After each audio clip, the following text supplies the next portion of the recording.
well, where do you go now? Can I heal? Luna's having a Luna panic attack, so. Okay. Can I heal Luna a bit, please? All right. So you guys want to find a place to stop, and like. Yeah. Okay. Recover. Make survival checks to find. Riding on horses, Lord of the Rings soundtracks in the background, sweeping New Zealand cameras as we're escaping. Yeah. Survival. Make survival checks to find a safe place. Okay. I have 15, Oh. and that's it. Wow.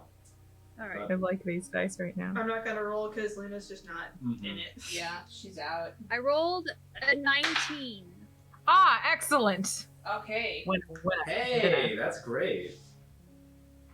I found a tree. You found the beautiful knoll beyond the tree that is perfectly shielded. Actually, can I make my situation worse? Yeah. For fun? Okay. Sure. What's this? Brain. Okay, math. Stop changing. Okay, my health is now at 2. Oh, okay, cool. Because my greater health is more than that of the werewolf health. Mm-hmm. So I just decided that like the werewolf health would be part of my regular health, and then I'm taking damage beyond that. So now my health is at 2. Okay. Out of 64. Alright, so do I say anything since I found a thing? Or All Yeah, right. you made the survival check. Sorry, I was working Hi, on Callie. the music. So you guys ride into the wilderness. Kayanthi, you spot this glade. The wilderness is a hilly wilderness, so you have to ride up on the hills and you go through brush, and there are these trees that aren't necessarily like evergreens, but they're like gnarly kind of oaks and like trees that can like bend and wind on a hillside. But you managed to find a flattish piece of land and settle the horses and take a breather for a moment. Luna's just like in Yeah, tears thanks, and in pain. And can I cast a spell? Yeah. You guys are out of combat.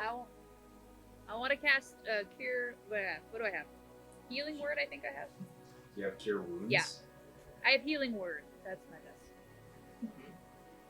All right, so I'm gonna cast healing word on Luna. Yeah. So I'm gonna roll a number. I'm rolling a number. Hi, Callie. Kiara like eases Luna off the horse, a sobbing mess, and as Keonthi winds up the spell. does anyone Alright, have clothes it's- for me? It's I five think there's a shiny quote health. somewhere. 5 Okay. shiny health. All 5 right. shiny. My Shiny. 5 shiny health. Kayanthi bends down and you feel this. It's like I feel like this would be like your like pink red magic as it sinks into you and you pushes out the arrows and they heal a bit. Like they'll collectively heal a little more, but still pretty tiny. Yeah. As Luna's just sitting there like a pincushion and like trying to wrap up in her cloak and catching her breath between sobs. She was just trying to like think of something to make her happy, and then she was trying to remember her thing with her last conversation with her ancestors thing, and that they gave her something to help her. Yeah. So she just kind of asked like, okay, I don't feel good. Help.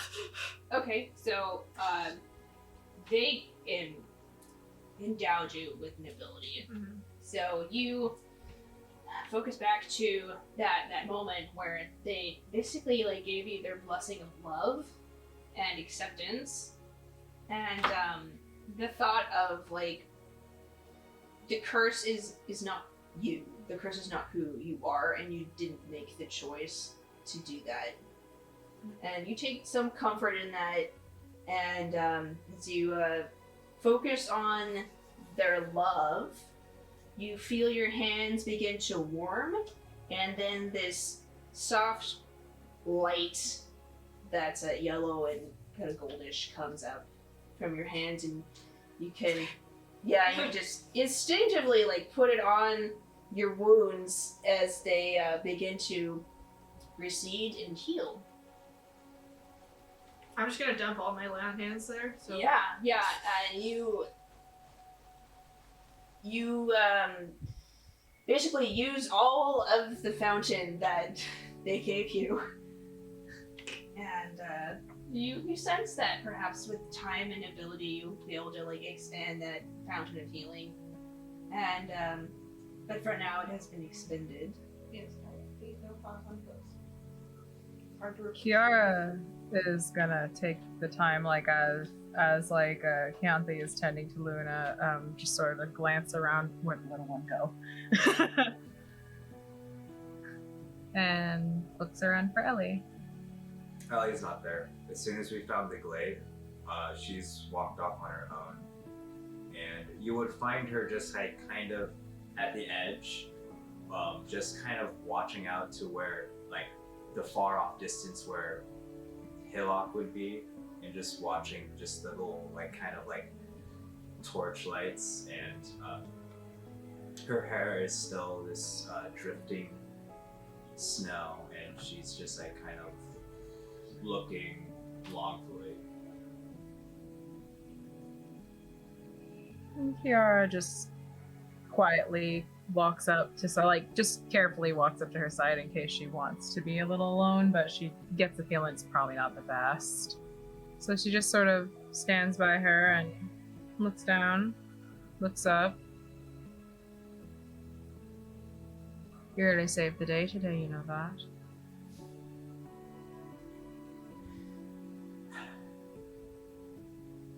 Yes, but I wasn't able to save her. I gave her the scar across her eye because of my powers. I wasn't able to save her with my powers. I don't know what to think.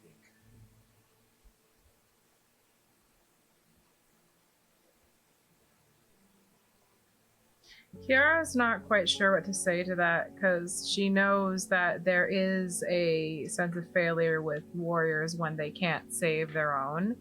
And if it's a civilian, someone that you feel you should be able to because they're weaker than you, she knows that it's particularly more delicate. So rather than trying to make that better, she sort of just taking a little note from the talk that her and Lucius had the other night, she sort of just arm out a little bit and sort of, it's this weird little tent look, like her arm, because she's taller than Ellie, so like her arm goes out in like a little triangle fashion and sort of tries to tuck the little one into like the crook of her elbow as she sort of like side hug-ish, and she's just like, Ellie will lean in for a little bit, and then she'll kind of instinctually just like look away and be like, I need to be alone. And she is going to wild shape into, I think, just like a small deer and just like go off into the woods.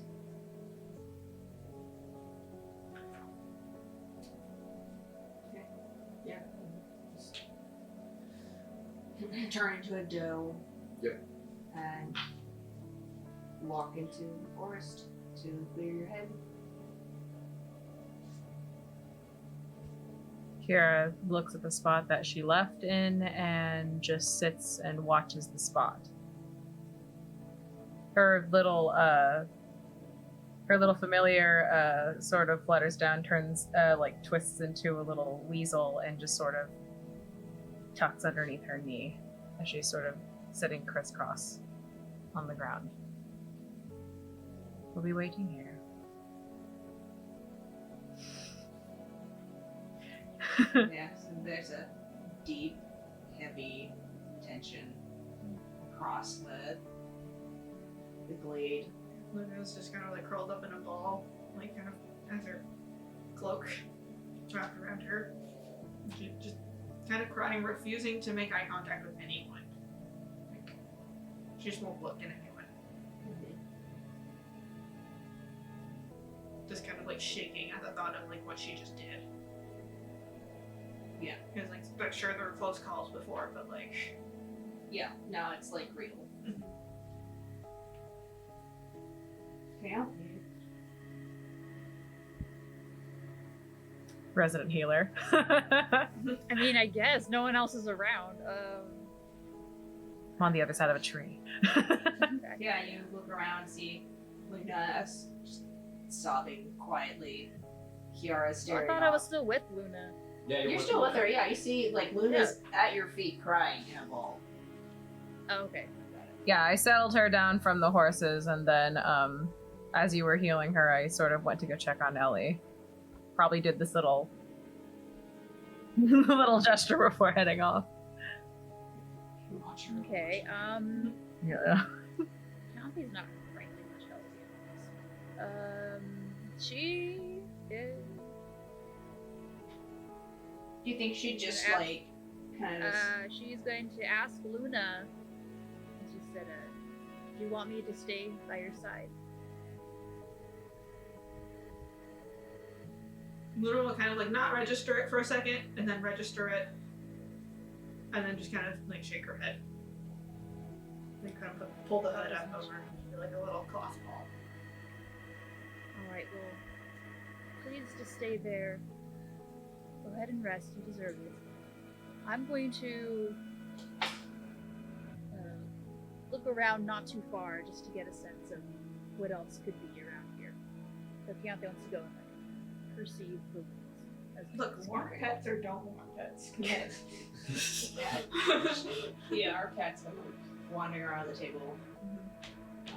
So, Keontae, you basically peruse the area, I suppose, just to Yeah, I'm just trying to see if there's like anyone still chasing us, or if there's any like other animals around that we need to be careful of. Okay.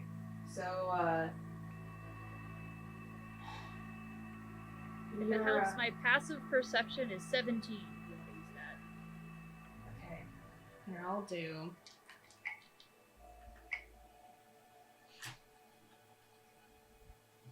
Alright, Keontae, evens or odds, just pick one. Oh, hold on a second. Evens. Okay, so we'll actually come back to you because I know Okay. what we'll do, but we're gonna go to we'll say that you basically scout the area and you don't find anything immediately happening, and but you're gonna spend time continually like patrolling. And Ellie, as you're walking in the woods, a couple of hours actually pass of just you walking and contemplating what happened. And you actually see this it's you see this white stallion come like riding around, and you recognize it as Odo's horse, and Odo, but the person like riding the horse isn't Odo. And then there are, but you also see Simone and Garrick with that other person. Yeah, Simone is one of Odo's lackeys. She's She was the one that was kicking us in the butts when we were getting our butts kicked from both ends. Both cheeks kicking butts. yeah. It appears that they are looking for something. And we'll say that you gather close and you can overhear them talking. As you hear Simone speak, she says, well, I mean, you'd think they'd leave a bigger trail as they just took 4 chargers into the forest. And Garrick's like, those horses I could have ridden on one of those horses. They're just kind of making small talk, and it's clear to Ellie that there is like some sort of tension in this group.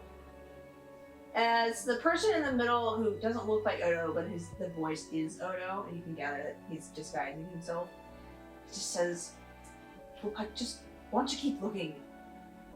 I didn't think Uncle would show up and react this way. I thought he would just, I don't know, be more rational about it. He looks around, he's like, I hate this. So dirty. I've never understood why Luna liked it so much. You see him like wiping himself. He's just like, I hate this. Bugs and dirt and bugs and dirt and leaves! Leaves! There's bugs in the dirt. Disgusting. And some of them live on the trees! And Luna's like, if you rub your hands together really fast like this, then more dirt clumps will fall down. Yeah. It's just like, I had to modify Baron's memory. Figure it out, but so, I don't know how long it will last. It's pretty sharp who put the pieces together. We just got to enough door. Get out of here. Looks around. And they continue to look. Yeah, I've just been staring with my doe eyes. Just and look around. Then I bound back to the group, transformed back, and kind of like not really making eye contact with anybody. Just like, so Odo and his men are here. I mean, it looks like I look at Luna just briefly. It looks like he wants to help and get you away from his. That's our from cue his to go father. there. Uncle. Yeah, from his uncle who did all the arrows. Luna just kind of like with her hood up. I think she'll just stand up and like kind of keep the cloak around herself, and she's just like, might as well. And just kind of like walk in the direction you came from, without looking at you. Yeah, and we'll go to Kayanthe, back to Kayanthe's scene. So as you're walking in the woods, you are you're actually like a ways off of the camp. You just, after like a couple of initial patrols, you decide to just make wider circles. And you're walking when you hear a voice behind you, and it says, I saw you with the werewolf. As you turn and see Baron, who stands just cross-armed, and he looks at you and he says, look, I know you probably think of her as your friend, but no one comes back from that. Let me put her down. We already lost one innocent.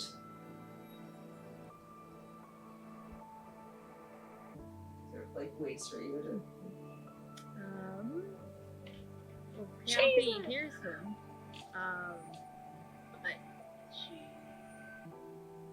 I can't agree. I've known Luna for so long. Putting her down. We're trying to find a way out of it. We're so close. You almost put an end to it completely. And he puts his arms out and he like shows you his patch, and he says, I made an oath. I made an oath to protect people, innocents, from creatures like your friend. It's unfortunate,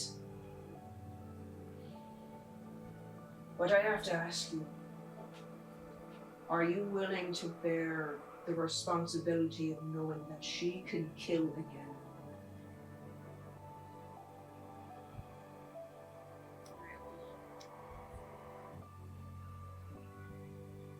You have goth mom. Can I like pause the RP so I can think about what to say? It's like, Switch the camera or something. Yeah, let's switch to the camera. Oh yeah, we'll switch to the camera and so Ellie, are you taking them to Odo? Oh, Kiara has something to say about that. Okay, yeah, all right. We've so got a few that's things to say about that. Like Kiara stood up as Ellie re-entered camp, and of course the little ferret scuttles around like blah blah blah. We're awake now, and when she hears what's going on, she says almost at the same time as when Luna says, "Well, then we may as well." She says, "Well, that's our cue to go then," and she looks as Luna's about to go. She's like, "Oh no, we're not making the same mistake again." Make the mistake once. So, das on him. Second time, no. This may not be an improvement, but this prevents that again. I don't know how you're seeing it.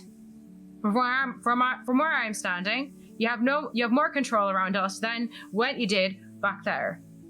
And I hate to break it to you, but that's how it is. We're not going back. I don't care if he wants to help. Luna's kind of just like frozen, like still not looking at you. It's like, and like you can kind of like sense gears turning, sort of thing. Because like she actually was like just continuing to walk until you made the point of you have more control with us than you did with them. It's like, okay, maybe that's a good point. You are speaking logic. Yeah.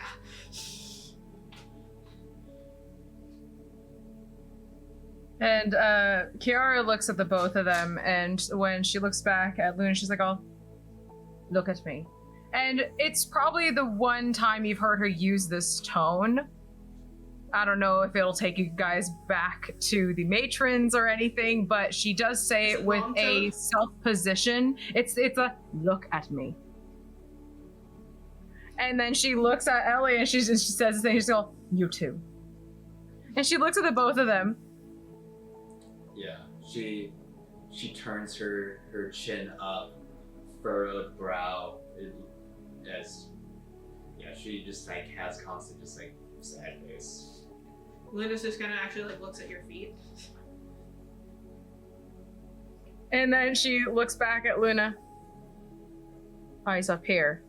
And just like one like helpful gesture. It's a little bit less stern now, but it still has that command to it. I need your eyes. Luna just kind of mumbles. She's like, "I can't travel with you anymore."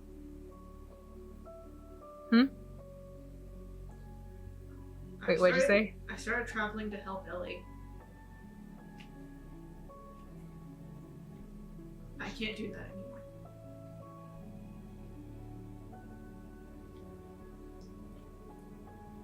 And that's how you feel now. After what I've done, I don't imagine my father's gonna want to take me back either. Where else am I supposed to go? What you done and what has happened. And she sort of thinks about it. What you did and what you do are two different things. You. And she touches, she like sort of touches the, like your sternum just a little bit. It's a little bit firm, but she's like, "Oh, Luna is not an indiscriminate murderer." And she looks at Ellie. Now there's a lot to be said about today. A lot. But the two of you can't just disband what you've been through and what you've been going through. It's an entire lifetime from what I've been looking at. Without at least a final word on it. And this is nothing but final. This ain't settled. And I'll be damned before a pretty boy and all of his little friends and all the king's horses and men decide to interrupt that. So we're going to take this merry band and find some privacy. Away from that. and with some damn control. Where's Keontae? Just hanging out over there, man. Where's your father?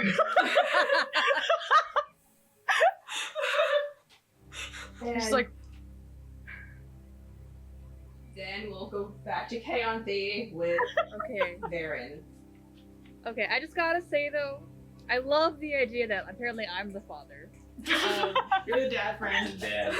you're the I one don't know, ducking the cops, trying to keep always us feel alive. I always feel like Keontae is more like the mom friend. I don't know. Whatever. Two moms. Persnickety dad's head. Yeah, two moms. Two moms. All Yeah, right, two we should moms. definitely feed off that more. That we're like the parents of this little gang. Let's do that in this. I want to explore that. Luna's the eldest sibling. Yeah. Yeah, exactly. That's what I want. Anyway, The little ones, where are they? Chaos child. anyway, so yeah, back where actually, I thank you for giving me that time to think of what to say because I think I. No, I Anyway. totally get it. So Yeah. Thank you. He says, to reiterate what he said, are you ready to bear the burden of knowing that she can kill again? Alright, well, Keontae definitely takes her own moment to just kind of like think about it, just like, oh, that is bad. I agree. That's very bad. And then she just kind of like, she has her head lowered for a bit, and then she kind of just looks up at Vera and at that old grizzled face and kind of asks him, can I respond with my own question? How many werewolves have you killed in your lifetime? And he Tally marks. he actually like pulls out like a diary or like Okay. a kind of like this journal, and he like goes through like he says, I think he's like probably, I don't imagine it's that common actually, but he's been doing it for like a really long time. Yeah. I don't know why 42 comes to mind. We'll say it's 42. So it's sort of life, universe, and everything. So Yeah, so he And the number of werewolves that this old man has come across. Dang, this really is an epidemic. Someone should get on this. Anyway, well he's So been You doing gotta it find for the root of the like problem, almost- man. yeah, like to it's be like, honest, Panthy isn't really 40 waiting for an years answer. She kind of just keeps talking. She's just like, have you ever? She's gonna ask him like, well, besides that, have you ever fought a murderous demon? Have you ever crawled out of the belly of a volcanic beast? Have you ever buried a friend that you could have saved that was inches in front of you when they died? So honestly, I think by this point I have no choice but to be responsible for the friends that I have. And she kind of puts her hand on her symbol, her little holy symbol there.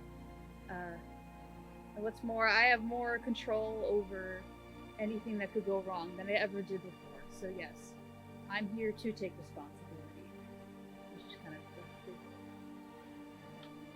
he looks at you for like a long time, 10 minutes, just and it's this old wizened face of like a man who has, you can tell by like his eyes and how like tired they are, and make like an insight check on him just for okay. like, flavor. I'm quite insightful. Oh yes, dirty 20. Yes, so you see him make this connection with you as like you feel like he is someone who has had his own share of friends who have died in his arms or in his proximity, and you can see this, there's sort of this like pride of like, I am protecting people, but there's also like this vein of sadness in his posture as he knows that they are people at the end of the day. So like you can sense that he does grimly like accept this responsibility, and he like turns through the journals and he says, you know, we used to try doing a ritual to suppress the beast. And every time I'd have to hunt them again. I mean, implying that they did the ritual and, like, years down the line it, like, failed. And so he had to go and put them down.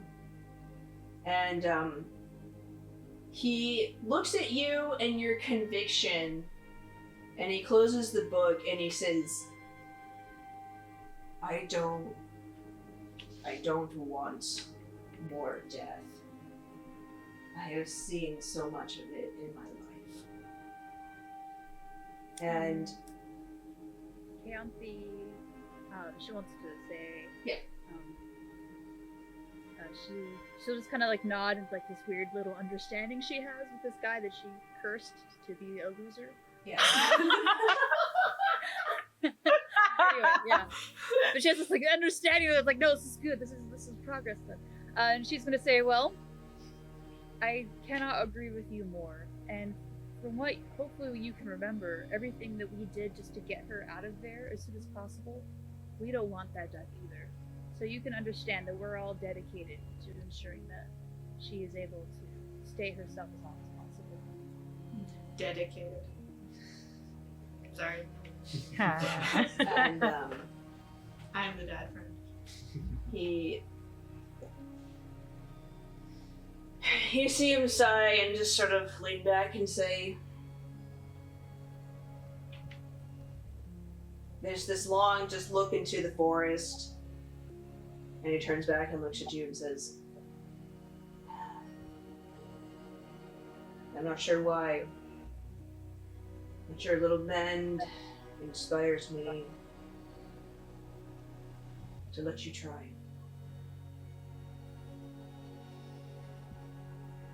And he leans in close to you and looks at you like in your eyes, like intensely. I need you to like this is like soul to soul like sort of thing. Okay. I need you. I will let you go on the condition that if she needs to, if you cannot find a way, that you will put her to rest. Yeah, Bee still has her hand on her holy symbol, and she basically just kind of nods and says, "Reveal Shriak, I'm not." Like he looks at the symbol. There's a flicker of recognition as he like recognizes, and then he nods and leaves. Aaron's just like, if you're a follower of Riotrack, why are you white? Yeah. Yeah, like Why are Red, you purple or blue or like stone color? Like what's up? It's complicated, dude. Leave me alone in my religion. yeah, like he looks a little surprised. And he was as surprised as a stoic man can look, like just this like little like hint of an eye twitch, like You're awfully topside for a drow. alright. Wait a minute, did I look at that right? That's why I'm pale. Come on. So no, he's not rude like that. No. Wait a minute. Yeah, so you watch him just walk back, and something you've noticed about him is that he's very quiet in the forest. Like you almost don't hear him. It's a very skilled hunter. And we'll go back to another group. Hi, this is Tiffany, your DM. Thank you for watching Dungeon Damsels. This is not the end of the session, so please stay tuned for the next part. We update on Tuesdays and Saturdays at 5 p.m. Pacific Standard Time. If you're interested in supporting us more, please push the subscribe button, like, or comment. We also have a Patreon, wink wink nudge nudge, and our show is in podcast form. You can find us on Apple Podcast, Google Podcast, Podbean, Spotify, and plenty of other podcast platforms. Thanks, we hope to hear from you soon.